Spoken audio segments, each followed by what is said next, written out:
The test is in 4 parts: Part 1, Part 2, Part 3, and Part 4. Now look at Part 1. Part 1. You will hear a conversation between a customer service representative and a customer who demands a full refund. First, you have some time to look at questions 1 to 4.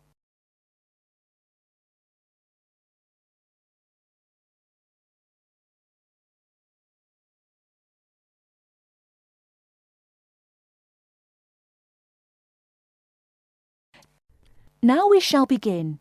You should answer the questions as you listen, because you will not hear the recording a second time. Listen carefully and answer questions 1 to 4.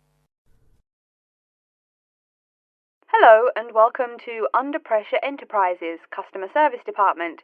This is Kelly. How may I help you? Yes, I'm calling about one of your rice cookers I just purchased. What seems to be the problem, sir? Seems? There's no seeming about it. The blasted thing shoots hot steam all over the place, that's what. It nearly scalded my hand when I went to open it. Why, it could have killed the cat or something. It could have exploded and killed my wife and me.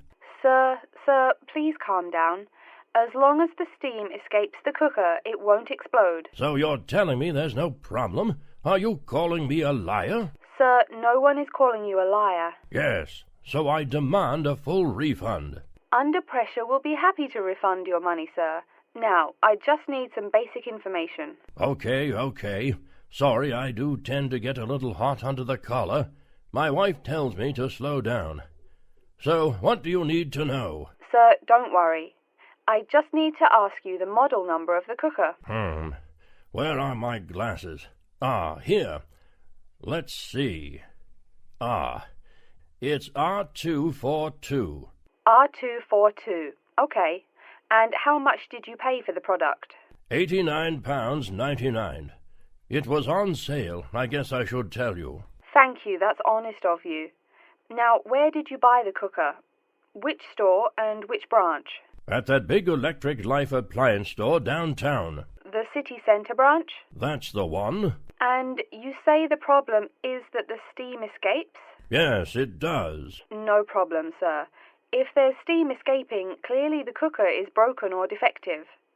So we have an R242 cooker with an escaping steam problem. It was bought from Electric Life City Centre branch for $89.99. Is that correct? Yes, that is correct. Oh, I nearly forgot. When did you buy the cooker? Just as soon as my wife got the crazy idea she'll live longer if she stops eating good English food, roast beef and mash. No, all she says she wants is rice and vegetables and sauces you'd not soak your feet in. Before you hear the rest of the conversation, you have some time to look at questions 5 to 10.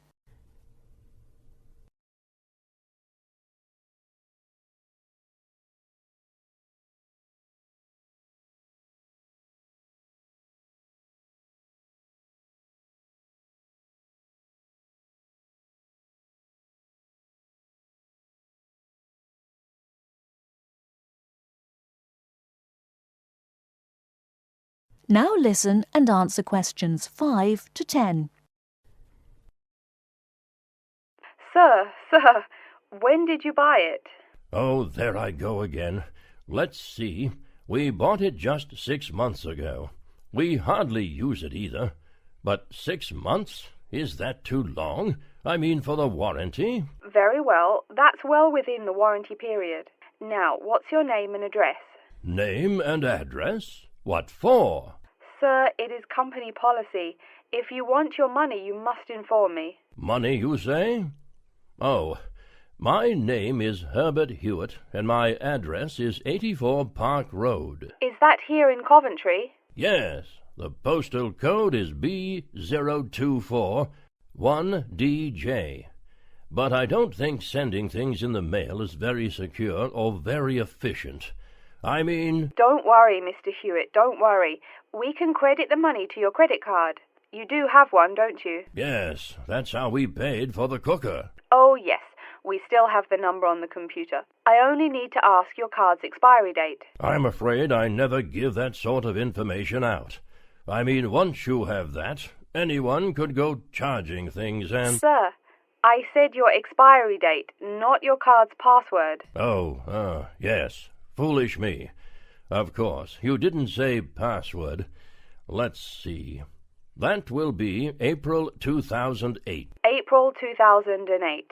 Very well. Your card still has nearly 2 months left to go. We'll get that refund right to you, probably by 5 o'clock this evening. You had better. If I don't get my money— Wait. Yes, I know I'm losing my temper again. I really am sorry. I haven't had my medicine today. And, sir, just one more question for our records. How often do you go shopping at the city centre branch? Oh, well, it's hard to say. I suppose maybe once a month. But I can tell you this. If I don't get my refund, I'll never shop there again. Oh, I think it's time to start looking for another job. That is the end of part 1. You now have half a minute to check your answers.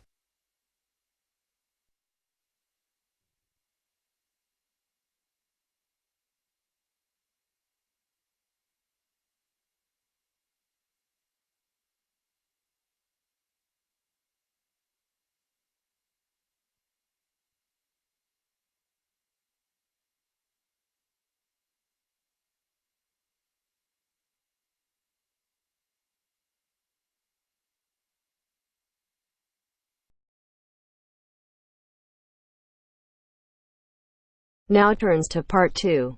Part 2. You will hear a talk about the history of a poetry award. You have 30 seconds to look at questions 11 to 15.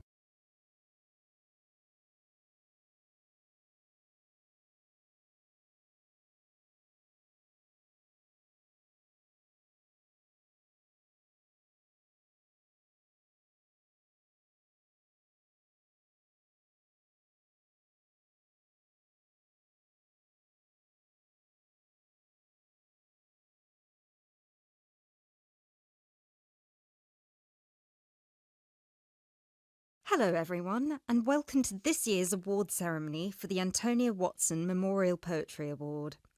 As with previous years, the competition has been particularly fierce and we received numerous excellent entries, so it's an incredible achievement for our 3 finalists who are sitting here amongst you, and we should congratulate them all.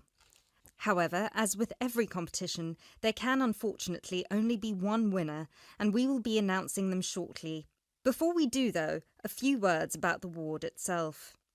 As most of you know, the Antonia Watson Memorial Poetry Award has been presented annually since 2010 and was presented biannually for 2 more competitions prior, once in 2008 and once in 2006.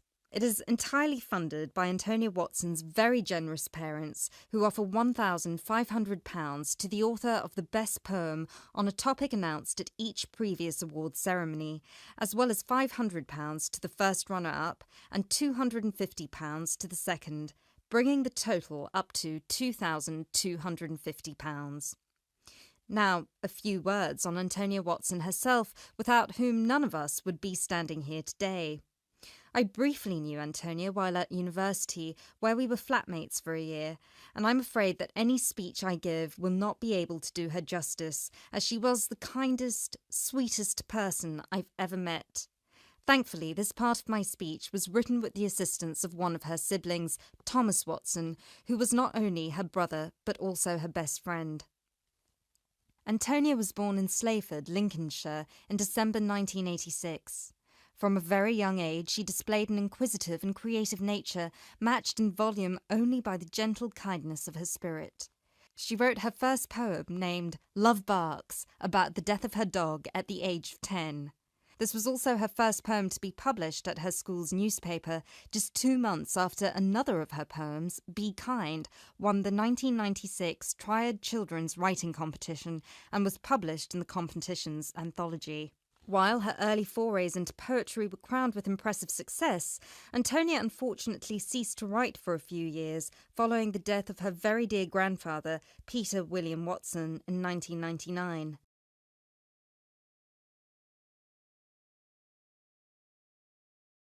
You now have 30 seconds to look at questions 16 to 20.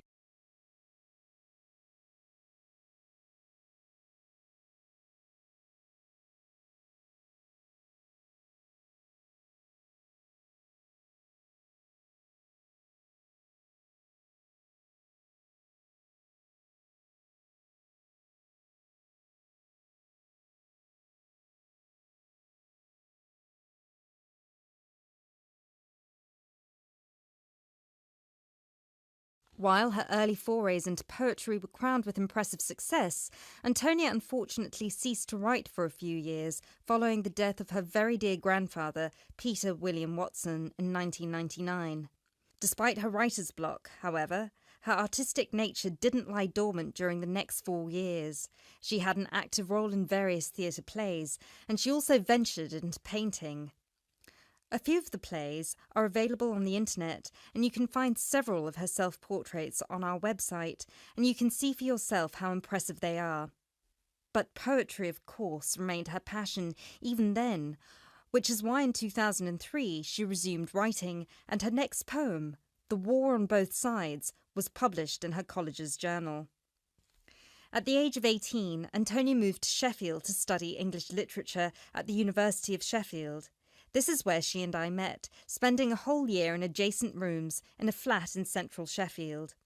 This is also where I met her good-natured, generous parents, Mr. and Mrs. Watson, who came to visit her regularly and always treated me like a daughter as well.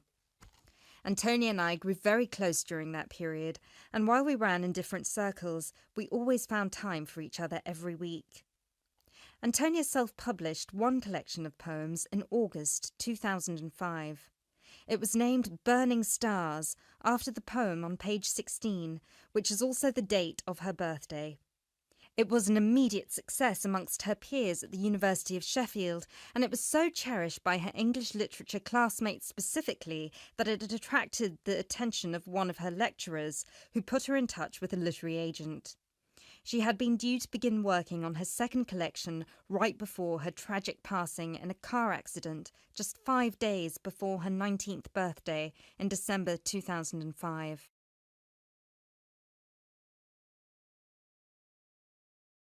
Antonia was always interested in societal shifts and how they affect humanity as well as the environment, and this award was designed to reflect her faith that regardless of what we do, we are all inherently good.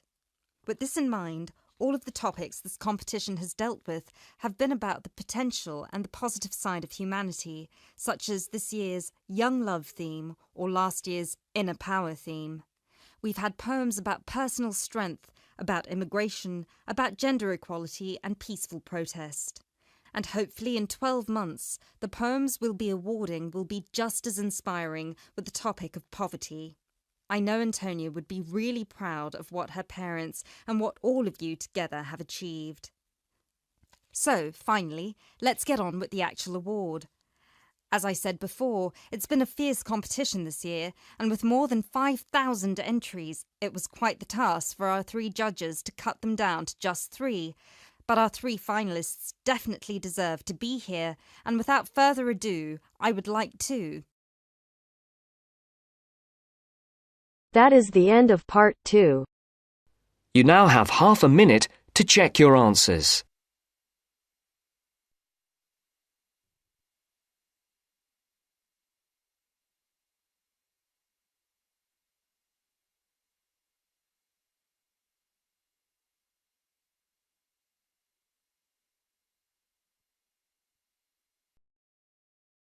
Now turns to part 3.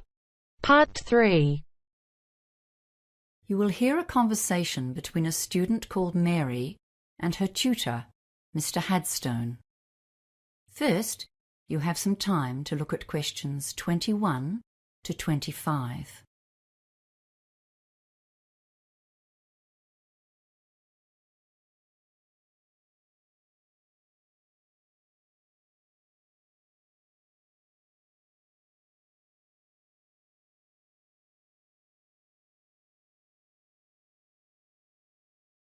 Now listen carefully and answer questions 21 to 25.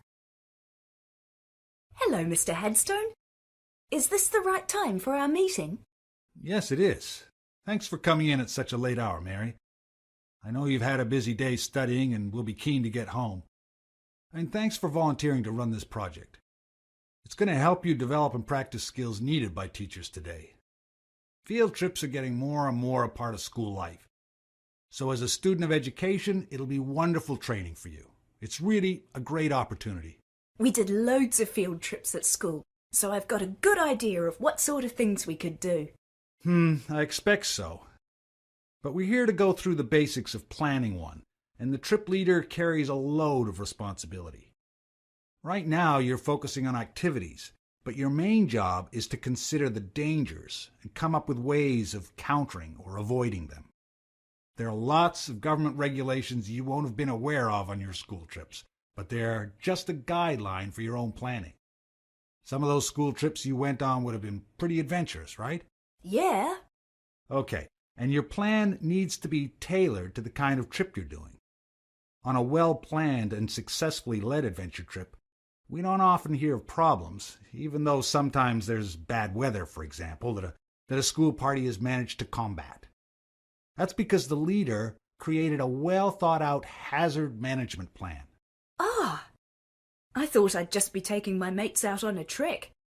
Now it's all paperwork. Yes, well, that's why I called you in. We'll work on this together over the next few days. I just wanted to give you a heads up on what you'll need to think about. There are some aspects that every trip needs to consider. What do you think they might be? Well, heavy rain or high winds, I guess, and any dangers in the terrain? Yes, we call those the significant factors. And another important one is the makeup of your group. But you don't need to go overboard. There are some kinds of hazard that you won't need to think about at all. Things like hurricanes, earthquakes, radioactivity, or major diseases such as cancer. The official name for those is unlikely events, because they almost certainly won't happen. Before you hear the rest of the conversation, you have some time to look at questions 26 to 30.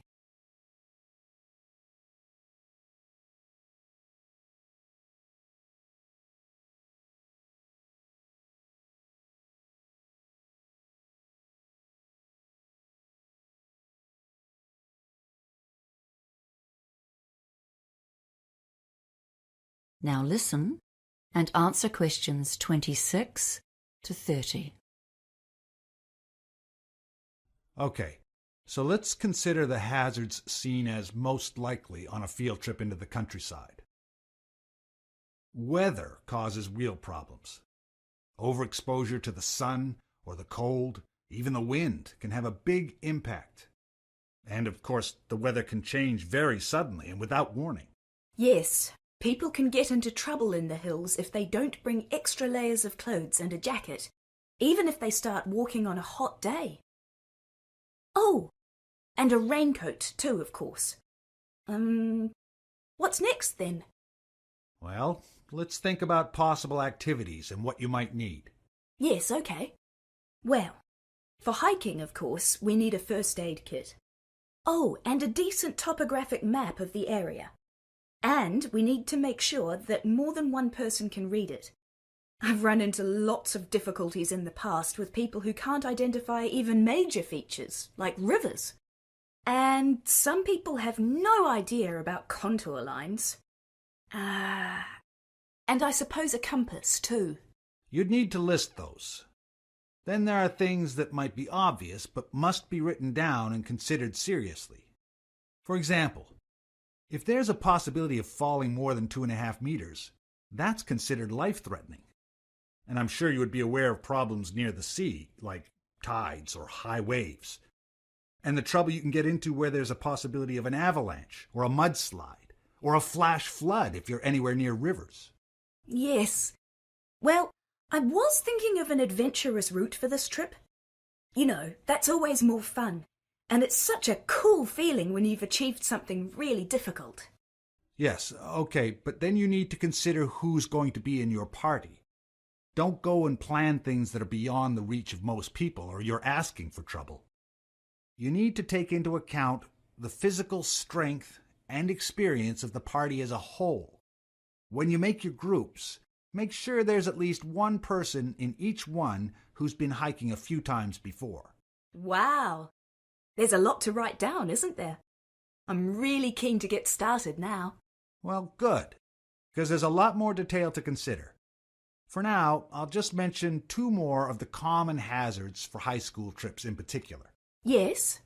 The Ministry of Education website says don't use inexperienced volunteers, and don't allow student drivers to bring their own cars, or to drive anyone else's car for that matter. Well, now I really have something to think about. Thanks, Mr. Headstone. That is the end of part 3. You now have half a minute to check your answers.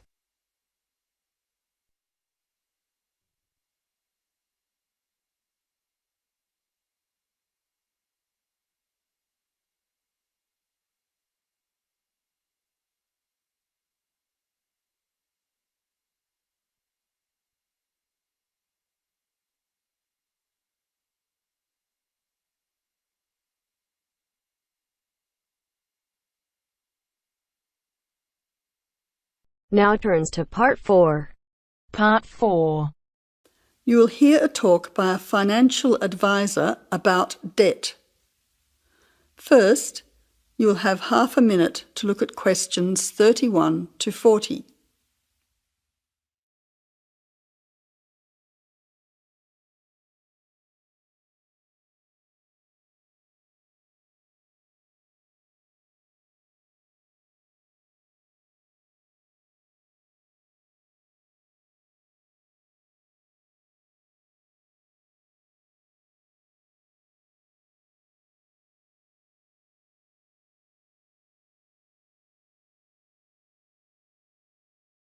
Now listen carefully to the talk and answer questions 31 to 40.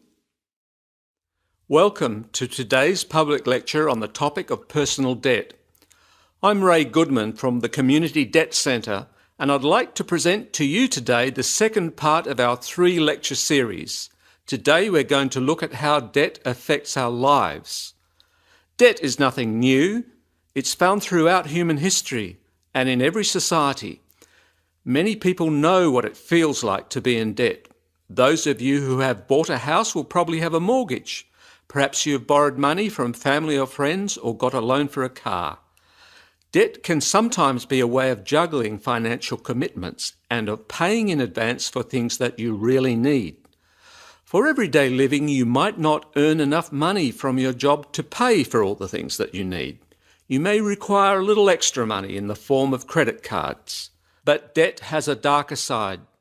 Imagine how you would feel if you were deeply in debt and unable to repay what you owed. The consequences for many people can be disastrous. Today, people in the richer countries of the world live in a society where credit is easily accessible. Banks, building societies and credit card companies often encourage people to take out loans. They then make money by charging interest. For very low income earners, borrowing from a bank can be impossible. Instead, they are forced to take out a much higher interest loan from a private lender. They soon find that despite cutting back on many essentials, they are unable to keep up with these repayments. They are forced to take out another loan and find themselves plunging deeper and deeper into debt.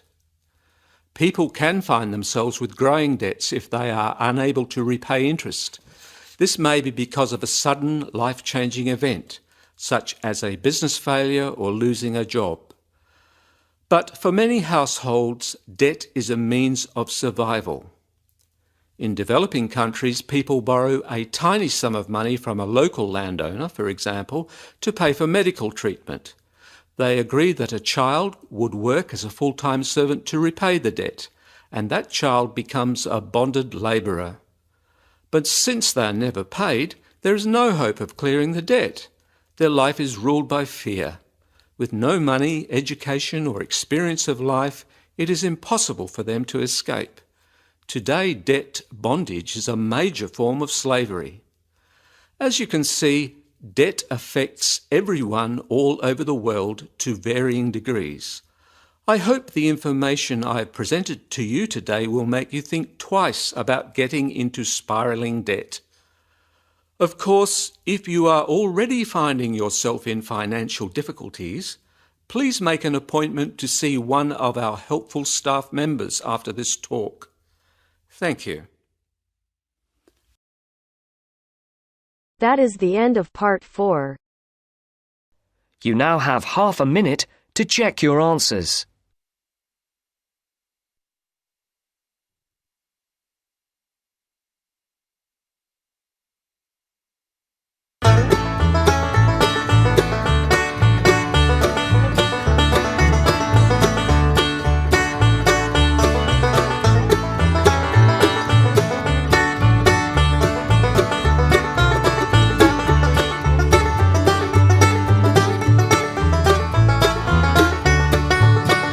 That is the end of the test. You now have 10 minutes to transfer your answers to your Ielts listening answer sheet.